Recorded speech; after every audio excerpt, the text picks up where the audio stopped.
Самый красивый человек на земле – это Расулуллах. Если сравниваешь красоту можно сравнить относительно красоте посланника Аллаха, саллаллаху алейхи вассалям.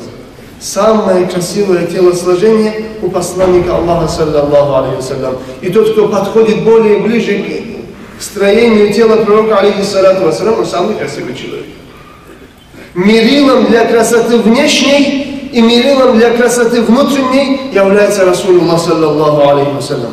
Если, значит, какие-то массы взвешивают килограммами, материалы измеряют метрами, нрав измеряют нравом пророка, алейхиссалату вассалам.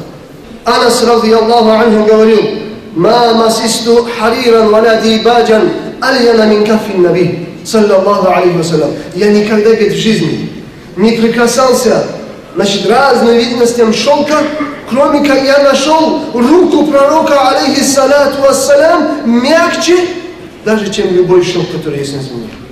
Но ладони, руки и кожа пророка, алейхиссалату вассалам, были, говорит, мягче любого шелка. Какая же тайна, дорогие мои братья, в том, что Аллах сделал закат обязательным? Какая тайна в этом? Почему Аллах, азза ва джалля, сделал фарзом давать закат? Потому что все мусульмане говорят, что мы любим Аллаха. А человек, ему свойственно любить свое имущество, богатство. Аллах, азза ва джалля, сделал фарзом выплатить закат, чтобы проверить своего раба, который говорит, что он любит Аллаха, посмотреть. Если мы любим Аллаха искренне, мы можем ли ради любимого Аллаха, азза ва джалля, 2,5% отобрать с нашего имущества, отдать факирам? Если мы, то, что определением и мерилой, весами для нашей любви к Аллаху является закат. Если наступило время выплачивать закат, и если мы говорим, что мы любим Аллаха, Аллах проверяет нашу любовь, ставит на весы. Если мы отдаем закат, да, мы любим Аллаха. Почему? Потому что мы отдаем это закат ради кого? Ради удовольствия. Поэтому, дорогие мои братья, хоть мы не находимся во время пророка, алейхиссалату вассалам, хоть мы не смогли стать его асхабами, хоть мы вместе с ним не смогли распространять ислам в те времена, во времена пророка, саллаллаху алейхи вассалям, если мы истинно научимся любить пророка, алейхиссалату вассалам, и будем его любить, то есть и для нас надежда, дорогие мои братья, хоть прошло 1428 лет, значит, есть надежда и для нас, что мы, иншаллах, встретимся с пророком, саллаллаху алейхи вассалям, в раю Фирдаус. Да пусть Аллах всех нас осчастливит этим великим счастьем. Однажды, когда, радiyallahu анху, был при смерти, почувствовав, что Билял уже покидает мирскую жизнь, члены семьи Биляла начали, говорит, кричать: «О горе нам! Покидает нас, говорит, Билял!» Тогда, говорит, Билял асхаба, радiyallahu анху, который жаждал встретиться с пророком, саллаллаху алейхи вассалям, после смерти, Билял асхаба говорит: «Ва тарба! Гадан алкал ахибба Мухаммадан ва сахба». Билял асхаба говорит: «О, говорит, радость, говорит, моя, о, говорит, мое счастье, завтра, говорит, я увижусь, говорит, с Мухаммадом, саллаллаху алейхи вассалям, и завтра, говорит, после смерти я, говорит, встречусь с асхабами. О, говорит, моя радость, счастье». Видите, дорогие мои братья, Билял асхаба из-за его сильной, огромной любви к пророку, саллаллаху алейхи вассалям, как бы не был ценным эта мирская жизнь, и наша семья, и дети, и жена, как бы они не были любимы для него, он жаждал смерти, значит, хотел встретиться побыстрее с пророком, саллаллаху алейхи вассалям, и с его асхабами. Даже неодушевленные предметы, дорогие мои братья, даже вот, значит, не люди, даже животные были влюблены пророка, алейхиссалату вассалям. Когда посланник Аллаха, саллаллаху алейхи вассалям, переселяясь из Мекки, направляясь в Медину, он скрывался от мушрикинов в Мекке, гару Саур, в пещере Саур, то Абу Бакр асхаба, радiyallahu анху, после того, как они уже зашли в пещеру, оставались там на ночлег, Абу Бакр, радiyallahu анху, все, говорит, норы, значит, ядовитых змеей, значит, то, что были там норы, он, говорит, все закрыл, обложил, говорит, все камнями, там оставалось одно небольшое ущелье, значит, маленькое место.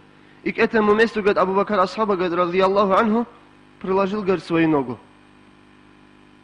А посланник Аллаха, саллаллаху алейхи вассалям, сильно уставший и утомившийся, поднимаясь на эту гору босиком, его ноги, говорит, были опухшими. Уставший пророк, алейхиссалату вассалям, положив свою, значит, голову на голени Абу Бакара, радийаллаху анху, значит, на колени Абу Бакара, он, говорит, заснул. И через некоторое время, дорогие мои братья, что-то начало, говорит, толкать ногу Абу Бакара, радийаллаху анху. Абу Бакар, говорит, чуть-чуть открыл, посмотрел, увидел, говорит, большую ядовитую змею. И змея, говорит, начала, говорит, толкать ногу Абу Бакара, значит, желая зайти внутрь пещеры. Абу Бакар, говорит, ее выдавливал, она, говорит, толкала. И это, говорит, продолжалось до тех пор, пока, говорит, змея не укусила ногу Абу Бакара, радийаллаху анху. От той боли, которую чувствовал Абу Бакар, он начал, говорит, стонать, и капля, говорит, слезы, говорит, упала на пророка, алейхиссалату вассалям. Посланник Аллаха, говорит, проснулся, значит, сказал: я, Абу Бакар, что, говорит, с тобой случилось? Он, говорит, сказал: о посланник Аллаха, саллаллаху алейхи вассалям, поистине, говорит, есть змея, которая хочет, говорит, зайти в пещеру. Я, говорит, не дал, говорит, ей прохода, но она, говорит, укусила, говорит, мою ногу. Тогда Расулуллахи, саллаллаху алейхи вассалям, говорит: Абу Бакар, говорит, разреши ей зайти. Змея, говорит, зашла в пещеру. Посланник Аллаха, саллаллаху алейхи вассалям, обращаясь к этой змее, говорит: я, змея, говорит, почему, говорит, ты укусила, говорит, ногу моего друга Абу Бакара? Тогда змея, отвечая, говорит: я Расул Аллах, я, говорит, слышала от прежних пророков, что Мухаммад, саллаллаху алейхи вассалям, последний пророк, Сайидуль Аламин, он будет находиться в этой пещере. И сколько времени, говорит, я ждала, говорит, твоего прихода в эту пещеру. Я, говорит, хотела хотя бы один раз увидеть тебя. Но Абу Бакар, говорит, радийаллаху анху, не давал, говорит, мне прохода, поэтому, говорит, я была, говорит, вынуждена укусить ногу Абу Бакара, чтобы хотя бы один раз увидеть тебя. Тогда, говорит, пророк, алейхиссалату вассалям, отпустил, говорит, змею. И в том месте, значит, где укусила змея, он, говорит, провел своей слюнею, и нога, говорит, Абу Бакара, говорит, зажила. Что говорит об асхабах, что говорит о животных? Даже неодушевленные предметы были влюблены в пророка, алейхиссалату вассалям.